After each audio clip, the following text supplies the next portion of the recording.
추명가 31번째 구조를 공부해 보겠습니다.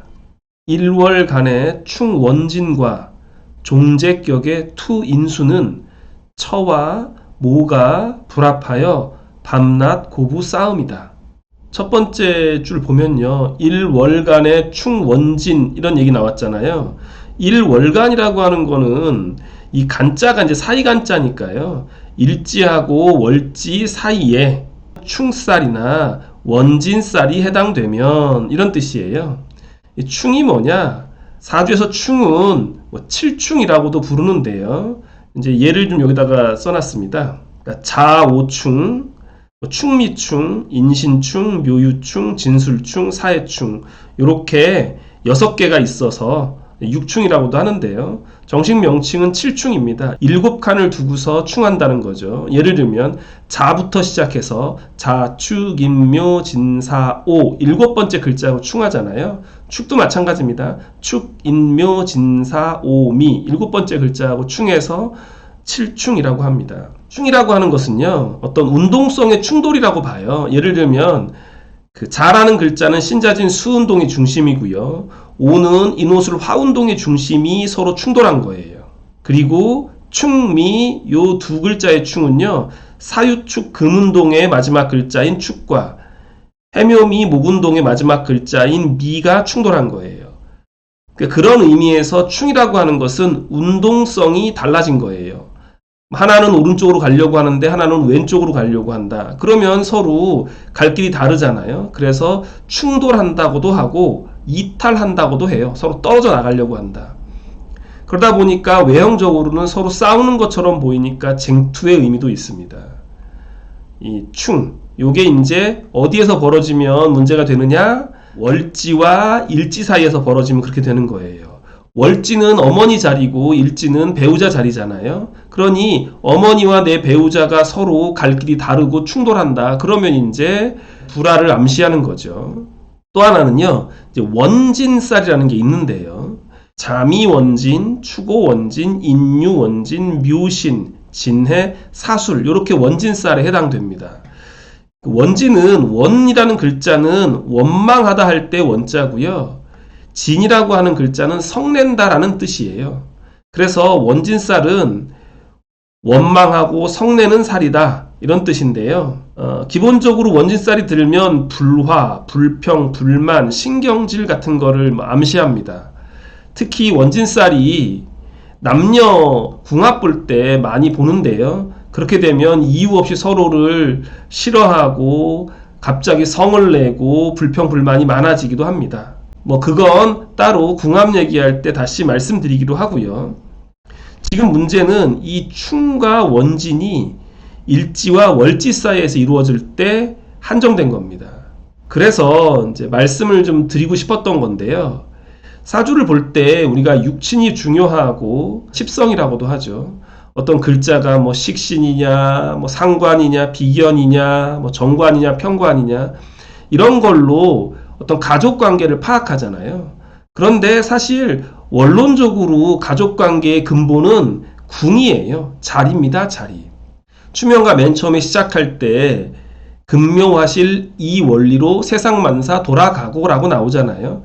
그리고 뿌리는 조상이고 싹은 부모고 꽃은 나고 열매는 자식이잖아요. 금묘화실이라고 하는 이 자리가 더 중요해요. 그 자리가 의미하는 그 육친. 그래서 십성 간의 어떤 충돌 이런 부분도 중요하지만 자리를 우선해서 보시라는 말씀을 꼭 드리고 싶어요. 그래서 지금 그 얘기를 하고 있는 겁니다. 일지 월지가 서로 충하거나 원진하면 처와 모가 불합하여 밤낮 고부 싸움이다 이런 얘기죠. 두 번째 줄은 조금 더 어려운 얘기인데요. 종제격의 투인수도 그렇다는 거잖아요. 자, 종제격의 투인수 이게 뭔지 좀 자세히 살펴보죠. 종제격에 대해서 좀 설명을 드려보겠습니다. 종제격이라고 하는 건요. 재성의 세력이 압도적으로 왕성할 때 그럴 때 일간이 자신의 길을 포기하고 그 재성에게 종속되어서 만들어지는 구조를 의미합니다. 예를 들어 설명드리겠습니다. 가령 여기 이 사주의 경우에 개수일간이잖아요. 한여름 5월에 태어났죠. 그리고 사주에 화가 엄청 많습니다. 정민년, 병오월, 계사일에 태어났잖아요. 그러니까 압도적으로 화의 세력이 강한 거죠. 사오미 방합을 짰죠. 게다가 병정화가 하늘에 둘 다 투관했잖아요. 이럴 때 이 계수가 이 왕성한 화를 어떻게 견뎌낼 수 있겠냐? 견뎌낼 수 없으니 이 제 세력을 따라가자. 이게 이제 종제격의 논리예요. 그런데 종제하려면요, 무조건 고개를 숙이고 따라가야 되잖아요. 일간이 자신의 길을 포기하고 종속되어서 따라가야 되는 거잖아요. 그런데 이런 종제격의 경우에 일간이 종하지 못하게 만드는 글자가 생겨버리면 문제가 생기는 거예요. 따라가야 되는데 나를 도와주는 글자가 생겨버리면 따라가기가 어려워진다는 뜻이죠. 그래서 종제격의 경우에는 인수와 비겁을 기신으로 봅니다. 이 사주의 경우에는 경신시에 태어났잖아요. 그래서 계수가 이 화의 세력에 따라가고 싶은데 경금이 있어서 그걸 따라가지 못하고 있다는 거죠. 그래서 종제격의 기신이 되어버린 거예요. 이 경신 요 두 글자가요. 그런데 마침 경신이라고 하는 글자는 나에겐 인성이잖아요. 정인. 그러니까 어머니죠. 나의 어머니가 내가 왕성한 아내의 길을 따라가려고 하는데 어머니가 나를 도와주면서 그 길을 못 가게 한다. 이렇게 보는 거예요. 이게 종제격의 논리입니다. 물론 종격에 대해서는 다양한 의견들이 있습니다. 어떤 분들은 종격 같은 건 존재하지 않는다 라고 하시기도 하고요. 또 어떤 분들은 종격을 잘 몰라서 그런 말 하는 거다 라고 말하시는 분들도 계세요. 특히 현대사회는 자신을 버리고 다른 어떤 육친에 그냥 고개를 숙이고 종하는 그런 건 있을 수 없다. 현대사회와는 맞지 않는 것이 바로 종격의 논리다. 이런 분들도 있습니다. 그런 얘기를 지금 하고 싶은 것은 아니고요. 단지 추명가에서 다루고 있는 구절을 조금 자세히 안내해 드리고 싶은 것 뿐입니다. 그래서 종제의 논리는 이런 식으로 구성되어 있는 것이다. 자, 이럴 때 나는 재종해야 되는데 인수가 나를 도와서 재종하지 못하게 만든다면 가정에 불화가 생길 거 아니에요?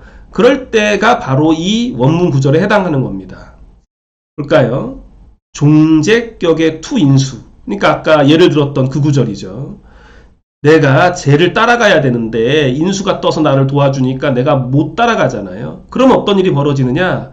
처와 모가 불합하여 밤낮 고부 싸움이다. 마치 이것은 일월간에 충원진이 있는 것과 같은 상황인 거죠. 고부의 갈등에 대한 얘기를 잠시 드려봤습니다. 추명가 31번째 구절이었고요. 다시 한번 읽으면서 뜻을 되새겨 보겠습니다. 일월간의 충원진과 종제격의 투인수는 처와 모가 불합하여 밤낮 고부 싸움이다.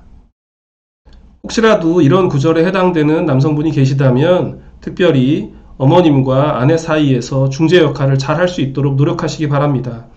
쉽지 않은 길이지만 노력하면 조금 달라지지 않겠어요? 자, 그럼 오늘은 여기까지 하겠습니다.